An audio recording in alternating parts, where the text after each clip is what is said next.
Okay naman, magkasimbol na ako.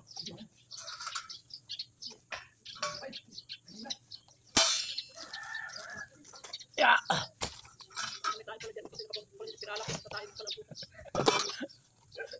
Pinala niya pagkakabol. Pinala niya tayo din.